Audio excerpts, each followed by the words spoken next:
ketika berada di lingkungan yang tidak potensial untuk hijrah, kecemasan, kekhawatiran, kebingungan sebenarnya. Galau lah. Galauan. Karena kita gini loh, kita memang ngelihat ya, dia itu sekarang mungkin di dunia yang seperti itu. Tapi kita nggak tahu akhir hidupnya kayak gimana.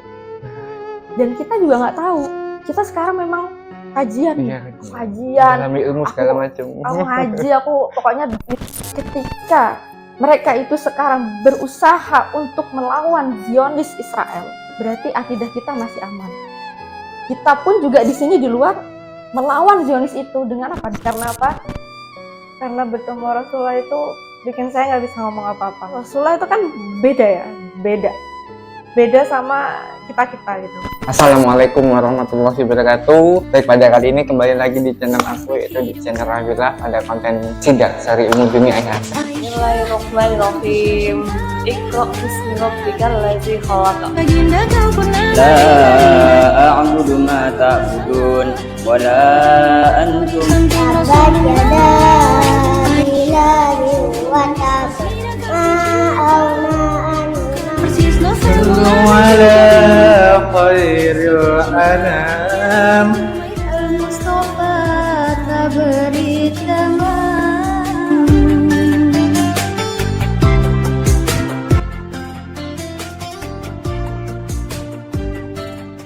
Baik, pada kali ini narasumbernya berbeda lagi, dan ini mungkin perdana akhwat yang saya tanya-tanya tentang perihal Islam yang dasar-dasar aja, yang mungkin menjadi kontra dan masalah di kehidupan kita gitu. Dengan Kak Rizka ya. Masya Allah. Kak Rizka ini namanya dari mana? Maksudnya ketua majelis kah atau gimana? Saya di Bondowoso punya komunitas, namanya Sahabat Muslimah Bondowoso, dan saya co-foundernya dari Sahabat Muslimah. Oh, co-foundernya ya. Terus juga ada yayasan, saya juga co-foundernya. Ada gerakan tabungan kurban. Baik, mungkin teman-teman akhwat yang mungkin sedang mencari mencari kumpulan atau circle yang mungkin bisa memotivasi untuk menjadi lebih baik lagi, kan bingung sekarang ya kalau misalnya meninggalkan bestie apalagi kan. Mungkin harus ada konsekuensi yang harus diambil, dan kalau bukan sekarang kapan lagi ya gitu. Baik, mungkin berbicara tentang perihal Islam yang dasar, apalagi tentang hijrah yang sangat sulit ya. Hijrah itu bagaimana sih simpelnya yang mungkin orang umum harus ketahui? Oke, hijrah itu sebenarnya berpindah ya. Berpindah. Nah, untuk hijrah sendiri itu sebenarnya ada 3. Hijrah secara fisik, hijrah secara pemikiran, sama hijrah hati. Ada 3 tuh ya? Fisik, pemikiran, hati ya? Yang saya tahu ada 3. Nah, kalau misalnya secara fisik itu seperti yang kita tahu dari Sirah Nabawiyah ya.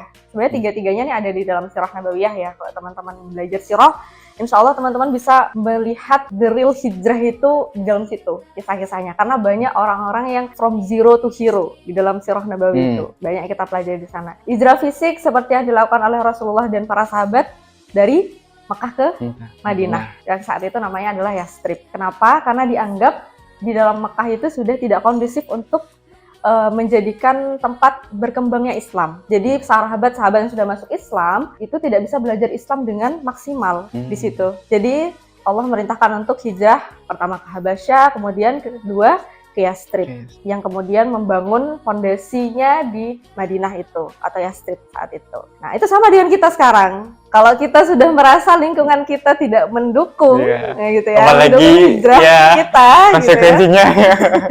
Jadi kita itu harus bisa mencari mana nih lingkungan yang pas buat saya, potensinya, untuk bisa mengembangkan potensi saya dalam berhijrah. Dan hijrah pemikiran, ketika kita sudah punya lingkungan yang baik, pemikiran kita berubah nggak kira-kira? Misalnya nih pasti kan ya, yang awalnya pasti berubah. Yang awalnya mungkin kita kumpul-kumpul ngomongin itu kok cewek itu gini ya, misalnya cowok-cowok gitu ya, atau cewek gitu, ya aku kesel banget nih sama ini gini-gini. Nah, gosip gitu kan ya. Ketika sudah berada di lingkungan orang-orang yang biasa udah ngaji gitu ya, ngomongnya udah soal Islam gimana, ada misalnya ngomongnya udah beda. Misalnya gini, kamu tahun depan program dakwah apa lagi ya gitu, atau minggu depan nih ngapain ya, Planningnya ya, planningnya planning apa lagi kedepannya. gitu ya, kayak Raffi misalnya, ini setelah wawancara Mbak Rizka kira-kira temanya apa lagi ya buat bantu Biar upgrade, gitu ya, biar upgrade Motivasi. orang-orang tentang Islam gitu, pasti pemikirannya berubah nanti. Nah, hijrah hati gitu ya, pasti hatinya nanti berubah juga. Yang awalnya mungkin ketika berada di lingkungan yang tidak potensial Kondusif, untuk ya. hijrah, kecemasan, gitu kan, kekhawatiran, kebingungan sebenarnya. Galau lah. Galauan, masalah cinta misalnya, Sensitif banget. masalah cinta Iya. gitu misalnya.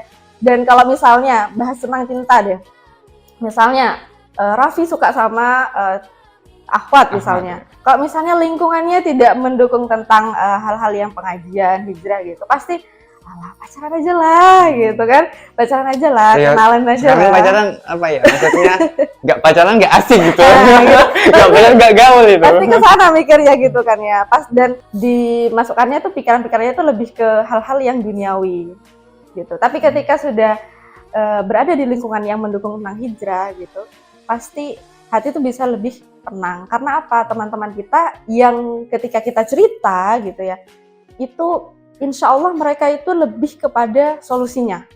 Bukan Iya. bukan ngompor-ngomporin. Iya. Bukan malah nambah beban Bukan lagi. malah nambah beban gitu ya. Tapi Cuma mereka, game berdua nggak ada solusi kan? tapi lebih menenangkan. Hmm. Misalnya saya juga ketika mulai hijrah ini, hijrah itu seumur hidup ya teman-teman, bukan sudah Sehari, dua hijrah hari, sekarang, berjam. enggak.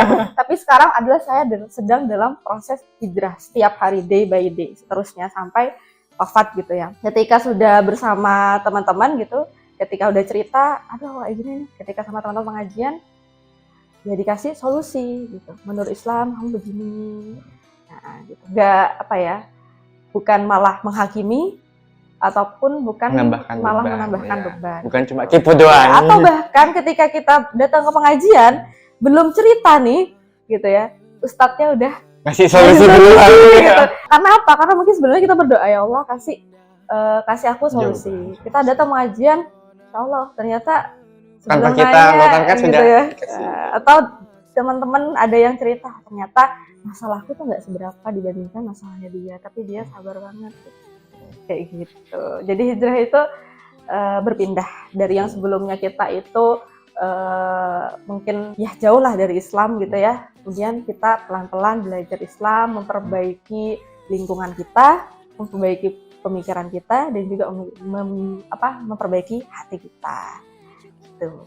Masya Allah, tabarakallah banget ya. Ini sebuah ilmu baru. Jujur, yang saya ketahui aja ya, hijrah itu bermuasabah dari diri sekarang ke diri masa depan. Gitu aja. Jadi ini sebuah informasi baru yang saya dapat ini, Masya Allah. Kalau di zaman sekarang ini kan yang mungkin sedikit rusak kan dengan keadaan ini. Trending-trending yang mungkin bukan sepantasnya untuk di-share. Nah, tentang remaja yang ya seperti itulah, tidak bisa dikatakan. Nah, itu bagaimana cara mudah kita untuk agar mereka bisa hijrah dari lingkungan yang seperti itu, kan? Ini kan sangat susah nih. Jadi mungkin ada yang bestinya mungkin sudah belasan tahun gitu. Sayang banget ini malah terkena mungkin ada sesuatu waktu yang mungkin kita teledor, tidak gercep untuk mengingatkan atau sekedar memberi informasi bahwa itu salah gitu. Nah, sudah terlanjur nyemplung ke dunia yang buruk, tapi ketika kita untuk memberikan solusi, memberikan nasihat, mereka acuh. Itu bagaimana Kak untuk kita mempertahankan lagi bestie kita yang sudah kita genggam dan mungkin bisa disimpulkan seperti saudara lah. Bagaimana cara kita untuk menarik beliau untuk merubah beliau lebih baik dan jalan bersama kita lagi. Sebenarnya yang perlu kita pahami ya, kalau hidayah itu kita jemput dan Allah itu memberikannya itu pada kita semuanya. Tapi apakah pribadi itu mau ambil apa enggak? Gitu kan? Tergantung orangnya. Nah, itu konsep pertamanya tuh itu. Orang itu mau ngambil apa enggak. Ini Allah udah ngasih. Nah, temannya Raffi gitu ya, yang bestie itu misalnya. Bukan teman saya, Pak. Orang lainnya aja. Oke. Misalnya ya. Misalnya Teman temannya si A. Raffi gitu ya. Udah nyemplung nih ke dunia seperti itu gitu ya. Nah, kan Allah sudah mengirimkan Raffi sebagai pintunya, Iya, salah satunya pintu penonton. untuk mengingatkan. Dan itu juga salah satu Allah memberikan hidayahnya lewat situ. Tapi dia tergantung dianya kan, mengambil atau enggak, gitu kan. Nah, kita sebagai teman yang tahu bahwa itu salah, ya kita harus tetap ngingetin dia. Jangan pernah berhenti gitu ya. Tapi ketika sudah kita ngingetin sekali, 2 kali, 3 kali, kemudian kita contohkan dengan kepribadian kita bahwa supaya dia melihat gitu loh. Ya aku ngaji, tapi aku tetap gaul kok. Ya. Aku ngaji, tapi aku tetap update dengan permasalahan-permasalahan yang ada di luar. Ya, maksudnya adalah permasalahan yang patut untuk didiskusikan ya, bukan gibah gitu ya.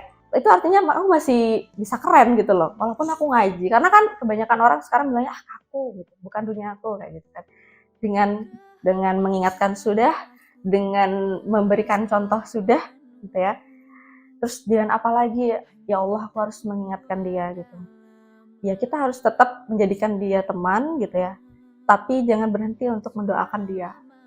Karena dia tanpa doa karena juga. Betul, karena kita gini loh. Kita memang ngelihat ya, dia itu sekarang mungkin di dunia yang seperti itu.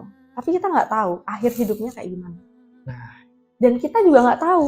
Kita sekarang memang kajian, dalam ilmu segala macam. Aku ngaji, aku pokoknya lingkunganku oke ya dalam hijrah, sangat berpotensi gitu mendukung hijrah saya. Tapi apakah kita bisa memastikan bahwa akhir hidup kita lebih baik daripada teman kita ini? Enggak kan? Enggak bisa memastikan. Makanya kita nggak tahu. Mungkin kita ngelihat dia itu sekarang di dunia seperti itu, tapi mungkin ada satu hal yang Allah ridho sama dia dari ada satu waktu. Ada satu waktu gitu. Makanya ketika kita punya teman yang seperti itu, kita jangan sampai menjelek-jelekan dia lah. Gimana caranya kita tetap ngajak dia, narik dia. Selain meskipun bagaimana konsekuensi. Ya walaupun dengan usahanya kita itu semampu kita gitu ya, tapi doanya kita harus tetap terus kita doakan teman kita itu. Itu sih. Jadi mungkin Pak, meskipun sudah 2 tahun, 3 tahun, teruskan aja ya kan. Usahakan kita mengambil hatinya lagi kan. Iya, gitu. Apa namanya, ketika sudah kita ngaji gitu ya, kita merasa lebih daripada dia. Jangan sampai jadi kesannya ketika seperti itu, kesannya gini, dia akan berpikir seperti ini. Oh, dia udah ngaji, merasa lebih daripada saya, lebih pintar daripada saya. Jadi tinggi. Efeknya apa? Dia akan membuat tembok antara pembatas, dia ya, dan kita. Gitu. Jadi dia terhalang di situnya ya. Ketika bertemu gitu ya. Makanya penting untuk orang-orang dakwah itu belajar tentang komunikasi. Nah, Rasulullah itu ya ketika masih muda seperti kita nih, salah satu pendidikan ilahiyahnya itu adalah Allah menitipkannya kepada kakeknya, kepada pamannya, yang di dalam situ dididik untuk menjadi diplomat. Jadi ngomong, komunikasi di depan orang, mempelajari orang gitu. Nah makanya kita tuh juga selain ngaji, kalau bisa kita juga belajar tentang gimana nih supaya ngomong sama orang tuh enak. Jadi ketika dakwah itu enak, nggak menyakiti, nggak menyakiti orang lain gitu. Itu sih. Berarti meskipun jaraknya waktunya lumayan lama, tapi terusin aja, ikhtiarin ya Kak. Ikhtiarin. Tentang bicara hijrah, apa sih yang membuat orang itu susah hijrah di zaman sekarang ya? Apalagi dengan yang saya bilang tadi itu, dengan keadaan yang panas, itu banyak kontra dan ya yang terjadi lika-liku lah dalam kehidupan gitu, dan terperangkap dalam lingkungannya seperti itu kan mudah banget, apalagi hati kan. Entahlah itu bestie, entahlah itu mungkin doi ya kan, orang yang kita suka diam-diam, akhirnya ya kita dari awalnya emang mempunyai batasan ikhtilat, kemudian karena godaan mungkin lingkungan dan segala macam akhirnya kita nyemplung. Nah itu apa sih yang membuat orang itu mudah dan susah untuk kembali lagi dengan keadaan yang sekarang itu? Sebenarnya untuk orang itu mudah atau enggaknya ya, makanya gini, kita itu harus sadari ya, iman itu fluktuatif. Nah, bagaimana tuh, naik, turun gitu ya. Makanya di dalam lingkungan hijrah ini berusaha kita tuh ngaji supaya iman itu bisa stabil, tetap gitu ya. stabil, tetap stabil kayak gitu. Nah kalau misalnya nih ada orang mudah masuk ke dalam yang seperti itu gitu ya, ya kita harus tahu juga ya, sekarang ini kita hidup di lingkungan yang Islaminya itu kurang. Ya nggak sih? Rasa asing lah. Secara umum ya, secara umum Tambah asing. kita itu berada di lingkungan kita ini terasa asing soal Islam itu sendiri gitu ya. Bahkan orang Islamnya takut sama Islam itu sendiri gitu sekarang ya. Kalau datang ke pengajian, katanya itu selain minder, tapi katanya dikira berpikir radikal, teroris. Iya. Kamu mau jadi Apalagi apa dengan nih? keadaan-keadaan yang belakangan ini. Kamu mau jadi apa nih? Ikut kajian kayak gitu kan. Nah, jadi orang-orang itu sekarang anak-anak muda sulit untuk diajak datang ke pengajian. Salah satunya adalah doktrin-doktrin yang ada di lingkungan mereka gitu loh. Jadi Pertama bisa dari keluarga juga, Karena saya juga waktu pertama kali mau ke kajian gitu ya, yang menjadi penghambat pertama itu adalah orang tua dulu. Karena orang tua mikirnya adalah nanti gimana, nanti di sana belajar apa gitu kan. Takutnya ilmu-ilmu yang tidak sesuai lingkungan syariat. kita sudah seperti itu gitu ya.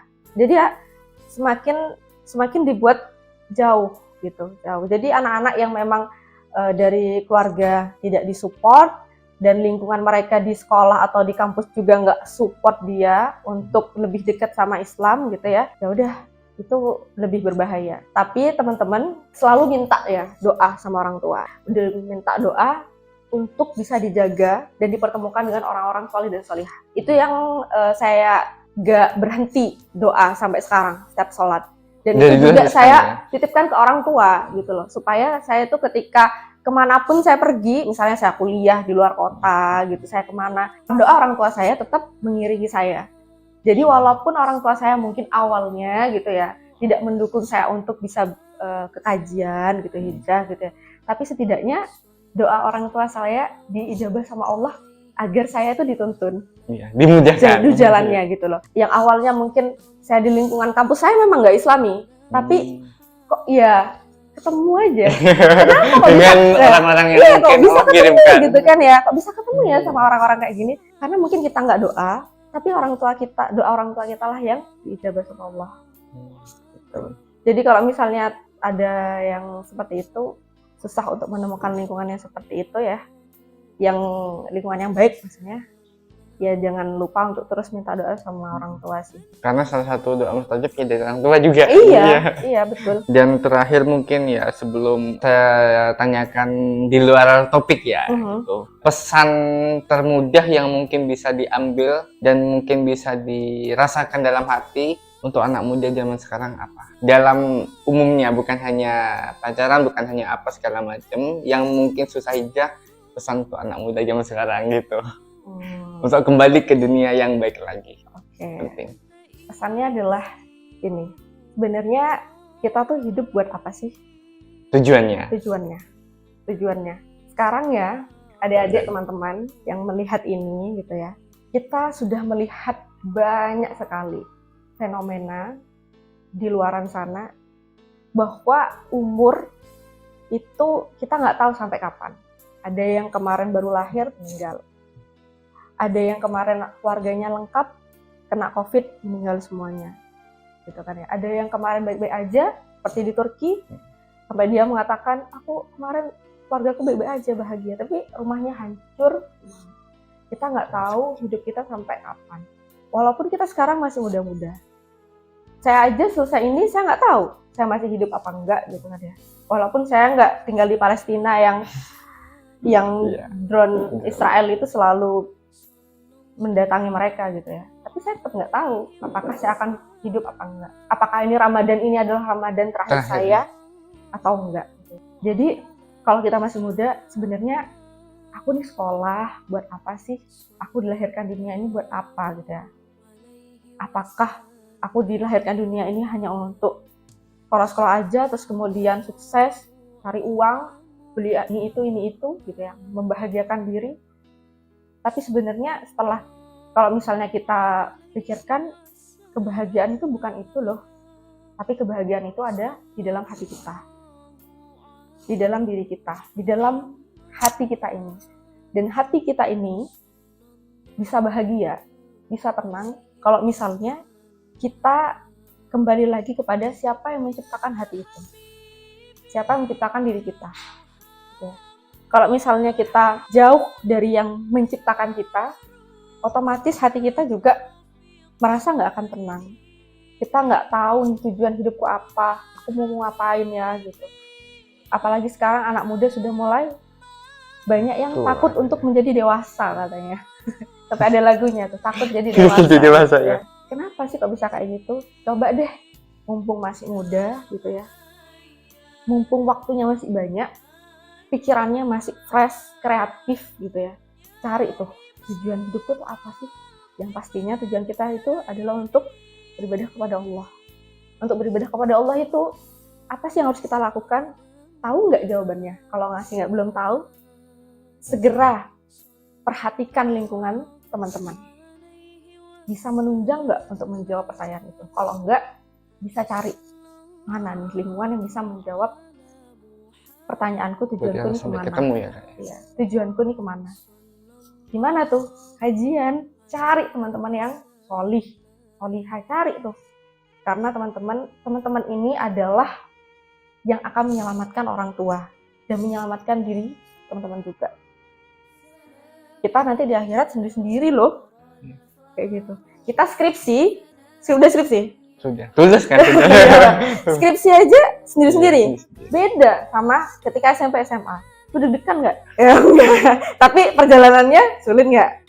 Lumayan. Itu kan saya nggak yakin sih kalau nggak deg-degan ya. Pasti ada carut marutnya kan dalam situ. Gimana nanti ketika di akhirat kita benar-benar sendiri. Saudara pun nggak ada yang peduli. Nggak ada. Kita memikirkan diri sendiri. Iya, untuk diri kita sendiri. Dan kalau kita nggak bisa menyelamatkan diri kita sendiri, ada jalan keluarnya dari Allah tuh. Apa? Teman-teman yang soleh dan solihah. Mungkin aja dia bisa memberikan syafaat buat kita. Mau nggak dapat syafaat dari teman-teman yang solih? Kalau mau, coba deh perhatikan sekelilingnya. Melepaskan sahabat yang seperti itu. Jangan, walaupun dia menurut teman-teman kok ngatur banget, kok kesel banget orang ini. Tapi teman-teman tahu dia itu berpotensi, kayaknya punya potensi masuk surga gitu. Jangan pernah lepas, jangan. Karena sulit. Kalau mau cari teman yang selain kayak gitu, ya. Gitu sih. Mungkin kalau cari teman yang lebih hidden banyak ya. Karena yang memiliki pemikiran akhirat pun zaman sekarang ya susah banget asli gitu. Apalagi terpengaruh karena lingkungan juga kan. Baik, mungkin ini pertanyaan di luar topik gitu. Dengan kejadian Palestina yang akhir-akhir ini adalah kita waktu iktikaf di masjid dan segala macam yang susah untuk beribadah lah, susah untuk mendekatkan diri pada Allah. Nah, sedangkan kita nih diperangi oleh pemikiran-pemikiran yang mungkin dari lagu karya. Saya tidak menyalahkan mereka, tapi setidaknya siapa sih yang kita cintai? Siapa sih yang kita rindukan? Gitu. Bukankah yang kita rindukan adalah yang menyelamatkan kita di akhir alam barzakh kelak kan gitu. Nah, dengan kejadian yang di Palestina itu, yang dibombardir orang ibadah waktu iktikaf. Tapi di sini, di Indonesia, itu nggak ada kontra dan nggak ada permusuhan, nggak ada bentrok. Tapi kita kayak seenaknya gitu loh. Seenaknya untuk termasuk yang kemarin ya, jauh, iya gitu. Termasuk yang sekolah lagi tuh, ya Allah. Sepak bola ya.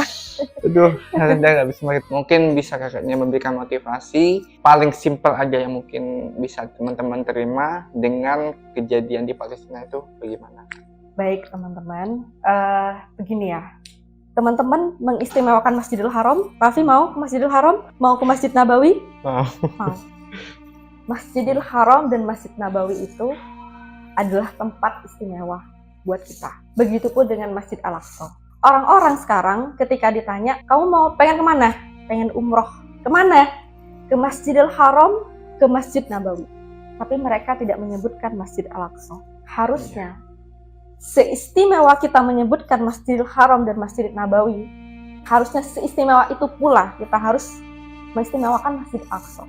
Adanya Masjidil Haram di dalam hati kita dan Masjid Nabawi di dalam diri kita, di dalam hati kita ini sekarang, harusnya seperti itulah kita juga kepada Masjid Al-Aqsa, memberikan ruang ke dalam hati kita. Kenapa teman-teman saya mengatakan seperti itu? Karena salah satu hadis Rasulullah mengatakan bahwa penduduk Palestina ini adalah salah satu barometer umat. Ketika di sekitar Masjidil Aqsa itu masih ada orang-orang yang mau menjaga Masjid Al-Aqsa, berarti akidah kita masih terjaga. Termasuk sampai saat ini, akidah kita masih aman. Insya Allah. Dan teman-teman tahu, Masjid Al-Aqsa itu disandingkan oleh Allah di dalam surah Al-Isra ayat 1.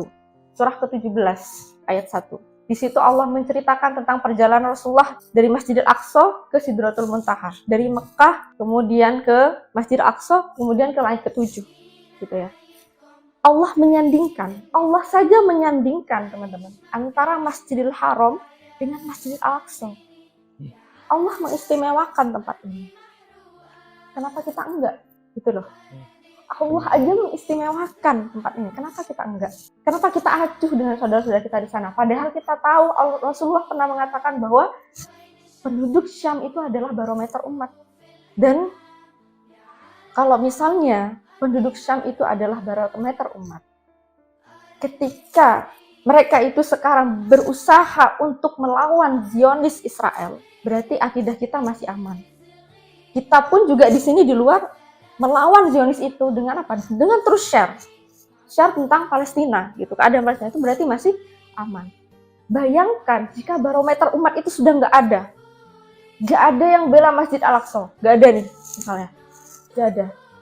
Berarti apa yang terjadi? Masjid Al-Aqsa, kiblat pertama kita, ada di tangan Zionis Israel. Ketika berada di tangan Zionis Israel itu adalah gerbang pertama mereka untuk membuka Masjidil Haram dan Masjid Nabawi. Itu teman-teman yang harus kita pahami itu. Saudara-saudara kita di Palestina itu memperjuangkan kehormatan seluruh umat Islam di dunia. Mereka itu punya kesempatan untuk keluar. Punya kesempatan untuk keluar tuh banyak kesempatan yang mereka dapatkan. Tapi apa? Karena mereka tahu Allah itu memberkahi tempat itu. Ketika mereka syahid, ketika ada bom jatuh, kalau mereka keluar rumah, mereka tuh bukan tanya siapa yang mati, tapi siapa yang mempunyai kemuliaan hari ini. Siapa yang punya kemuliaan hari ini? Maksudnya apa? Siapa yang punya kemuliaan untuk syahid di dalam Allah hari ini? Mereka tahu, mereka berjuang untuk itu. Dan kita lihat mereka diusir dari Masjid Al-Aqsa. Mereka mau sholat, mereka nggak bawa senjata, mereka nggak bawa apa-apa, mereka hanya membawa sejadah di sana sama Al-Quran. Kita, gitu ya, kita sekarang umat Islam itu terpecah. Merasa banget. Umat Islam itu terpecah. Bukannya terpecah kayaknya, iya. asing juga. Dan teman-teman yang berada di dunia dakwah sekarang, bagaimana caranya? Jangan pernah merasa kelompok kita lebih hebat dibandingkan kelompok dakwah yang lain. Tapi apa? Bersinergilah, karena umat ini butuh untuk disatukan. Agar apa? Agar salah satunya adalah Masjid Al-Aqsa itu bebas dari Zionis Israel. Kebangkitan Islam kembali lagi. Itu sih. Jadi jangan pernah melupakan Palestina. Jangan pernah. Itu tanah berkah. Kalau teman-teman mau kehidupannya berkah nih, sekarang Ramadan, kalau mau hartanya berkah, kehidupannya berkah, salah satunya adalah kita harus memberikan rezeki dan berupa hadiah. Ya, Ustadz Husain Gaza mengatakan kita nggak boleh bilang sedekah kepada saudara kita di Palestina, karena sebenarnya mereka itu bukan layaknya mendapatkan sedekah, tapi hadiah karena mereka sudah menjaga Masjid Al-Aqsa. Karena kalau bukan mereka bakal nggak ada. Kalau nggak ada mereka, teman-teman, Masjidil Haram dan Masjid Nabawi itu udah nggak ada. Kita nggak bisa pergi umroh, kita nggak bisa pergi haji, karena Masjid Al-Aqsa itu adalah gerbang bagi mereka untuk menghancurkan umat Islam. Bayangkan kalau misalnya udah nggak ada akidah, berarti udah nggak percaya Allah kan? Iya. Barometer akidah loh, barometer iman penduduk Al-Aqsa itu. Berarti akidah udah nggak ada, berarti ya udah masuk aja gitu kan ya. Ketika Masjid Al-Aqsa udah diambil, udah masuk aja gitu. Nauzubillah min dzalik. Kita itu umat yang nggak pernah melihat Masjid Al-Aqsa itu merdeka. Dan Rasulullah juga sama. Rasulullah juga nggak pernah lihat Masjid Al-Aqsa itu merdeka. Tapi Rasulullah bisa kita baca di dalam Surah Nabawi, beliau membuat roadmap untuk bisa membebaskan Masjid Al-Aqsa. Ayo kita lihat bagaimana Rasulullah, kita contoh bagaimana Rasulullah itu membuat roadmap itu. Salah satunya adalah menyatukan umat Islam. Jangan pernah sampai kita itu malah menyakiti hati sesama muslim. Ke bawah suasana kayaknya. Saya juga terbawa suasana ini. Aduh ya Allah. Ya karena itulah mungkin kadang-kadang saya itu melihat di TikTok, ya Allah, ini banget ya perjuangannya umat muslim saudara kita yang mau beribadah aja, padahal ibadah paling gampang kan ya sholat, iktikaf dan segala macam, itu sangat susah gitu. Apalagi di sini sudah nggak ada kontra, nggak ada masalah, kok ya angel gitu loh, gitu. Mungkin terakhir yang mungkin saya tanyakan ini di luar konteks lagi, apa yang mau Kak Rizka sampaikan mungkin ketika bermimpi bertemu Nabi kita cinta Rasulullah SAW. 1 menit saja. Mungkin apa yang mau disampaikan 1 menit. Mungkin saya nggak akan mengatakan apa-apa. Karena apa? Karena bertemu Rasulullah itu bikin saya nggak bisa ngomong apa-apa mungkin. Apa ya? Melihat Rasulullah itu kan beda ya, beda sama kita gitu. Secara fisik Rasulullah itu memang sudah diberikan keistimewaan, beda ya. Mungkin ketika bertemu dengan Rasulullah saya bahkan nggak bisa berkata apa-apa gitu. Saya cuma mengatakan dalam hati, ya Allah, ini beneran nggak Rasulullah kah, kayak gitu. Bener Rasulullah. Mungkin saya hanya gitu aja. Dan mungkin ketika saya melihat beliau itu, ketika melihat Rasulullah, mungkin saya dengan yang iman yang sekarang gitu ya, Masya Allah bisa punya kesempatan itu, mungkin saya hanya bisa melihat dari jauh, dan yang berada di sekitar beliau itu adalah anak-anak Suriah, anak-anak Palestina gitu ya, yang mereka itu memang berjuang untuk agama ini, dan saya tuh masih belum apa-apa. Karena mungkin banyak kekurangan saya. Gitu ya. Apa namanya? Ketika kalau misalnya mendapatkan keistimewaan itu gitu ya, mungkin saya cuman apa ya, kayak orang nggak ini loh ya, shock gitu. Wah, gitu. Kayak nggak nyangka banget mau ngomong apa gitu. Terus aku tuh sebenarnya punya pahala apa sih, kok bisa gitu loh, kan bingung gitu ya, kok bisa gitu. Orang lain yang mungkin orang lain mungkin yang keimanannya mungkin Masya Allah itu belum tentu ya. Karena yang tergambar di kepala saya ketika ngelihat saudara-saudara kita di Suriah, di Palestina gitu ya, anak-anak kecil gitu, saya udah ngelihat kayaknya mereka tuh udah lebih pantas untuk mengatakan, ya Rasulullah, aku yang membela agama ini. Berjihad. The real jihad itu bisa kita temukan di Palestina sekarang. The real jihad. Kita itu jihadnya apa? Kita jihadnya cuman ilmu, dakwah, ngomong gitu ya. Mereka benar-benar jihad fisik, jiwa, raga, hati, dan juga pokoknya semuanya, jiwa, raga, doa. Kemarin saya baru baca bukunya Amir Arsalan itu, beliau mengatakan seperti ini dalam bukunya. Buku ini diterbitkan tahun 1940. Saat itu beliau ditanya seperti ini. Umat Islam sekarang, beliau mengatakan umat Islam sekarang, mereka tuh hanya menengadahkan tangan untuk berdoa, tanpa berjuang menggunakan harta, menggunakan jiwa. Maksudnya kebanyakan dari kita ya. Beda dengan orang-orang yang memang terjadi di Palestina. Seperti itulah kondisi kita sekarang. Kalau misalnya dengan doa saja itu bisa membangkitkan umat ini kembali, maka Rasulullah dan para sahabat doanya itu sudah cukup. Karena mereka adalah generasi emas, generasi terbaik dari umat ini. Rasulullah pun, itu jangan ditanya lagi ya, doanya Masya Allah. Gitu. Dan para sahabat generasi terbaik gitu ya, umat ini, generasi emasnya. Itu udah cukup. Kalau memang doa saja membuat umat ini bisa kembali bangkit, doa itu cukup. Satu doa aja. Doa itu cukup, doa Rasulullah dan doa para sahabat. Tapi mereka nggak melakukan doa aja loh. Mereka melakukan apa? Perlawanan ketika Islam itu dilawan gitu kan. Mereka mempertahankan akidah. Rasulullah kalau misalnya cuma berdoa udah menang, nggak mungkin Rasulullah itu berperang di perang Uhud misalnya, perang Badar. Nggak mungkin. Dan makanya kita sekarang gitu ya, apa sih yang bisa kita lakukan selain berdoa? Ya, mungkin Dek Raffi bisa ini bikin konten, bisa nyampaikan ke teman-teman yang lain. Meskipun saya bukan ahlinya, tapi bisa lah menyebar gitu. Kayak gitu. Seperti itu. Allah banget. Lagi-lagi kok deras ya. Aduh, mohon maaf. Ya mohon maaf ya Kak kalau misalnya kebawa emosi juga ngefeel gitu. Mungkin itu ya yang tidak bisa menyampaikan satu kata, dua kata ya ketika bertemu. Hanya bisa mungkin berdoa supaya Islam bangkit lagi dan lebih baik lagi ya Kak. Baik, mungkin itu saja karena sudah waktunya lumayan panjang. Iya. Syukron jazakallahu khairan Kak. Mungkin teman-teman yang ingin yang ingin mencari teman salehah dan teman dalam agama dan teman untuk memperbaiki kehidupan atas masalah-masalah hidup yang mungkin belum terpecahkan, bisa hubungi kemana? Oke, mungkin ke Instagram aja ya. Misalnya boleh, mari dicantumkan di Oke, Instagram saya @rizka_maulani_ahmi. Di situ saya juga share banyak tentang Palestina, teman-teman. Dan mungkin teman-teman di sini ada Instagramnya juga ya, sahabat Ada. kajian sahabat umat bukan? @bm.sahabat.umat. Oh. Boleh dipromosikan kalau misalkan ada teman-teman. @sahabat muslimah. Nah itu disini tentang apa aja sih, apa aja agenda yang mungkin dilakukan secara rutin itu.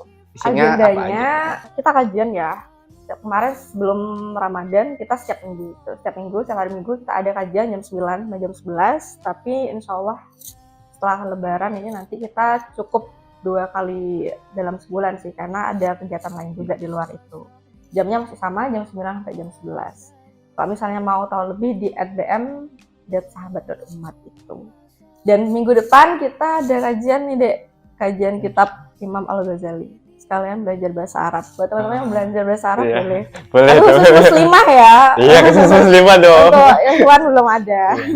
Masya Allah, tabarakallah banget atas sharing-sharingnya Oke, Kak. sama-sama. Semoga kita semua nanti di Yaumul Akhir mendapatkan syafaat. Amin amin ya rabbal alamin. Mendapatkan syafaat, bisa menolong teman-teman yang mungkin belum bisa kita beri kesempatan, meskipun itu pahalanya secuil buah zahrul ya yang begitu ya, itu bisa kita tarik dengan siapa tahu ada yang hijrah dari video ini kan. Masya Allah banget. Dan bergabung banyak ke sini gitu. Ya mungkin jazakallahu khairan buat kakaknya. Mungkin nanti nextnya kalau ada pembahasan lagi boleh ya. Oke. Kalian ngomong dulu. Iya, ngomong dulu, janjian dulu. Oke. Ya, terima kasih untuk Kak Rizka selaku KO founder dari Sahabat Muslimah. Ya, terima kasih buat teman-teman sekalian yang mungkin menyaksikan video ini. Mohon maaf kalau videonya kepanjangan karena kebawa emosi tadi, kebawa suasana menceritakan tentang perihal Palestina juga yang terjadi di akhir-akhir ini, dan sedikit kita bahas simple dan dasar tentang lika-liku tentang hijrah dalam kehidupan di akhir zaman ini. Terima kasih menonton video kali ini. Jangan lupa like, komen, dan subscribe. Dan tunggu video podcast Sidat Sharing Ilmu Dunia berikutnya. Assalamualaikum warahmatullahi wabarakatuh.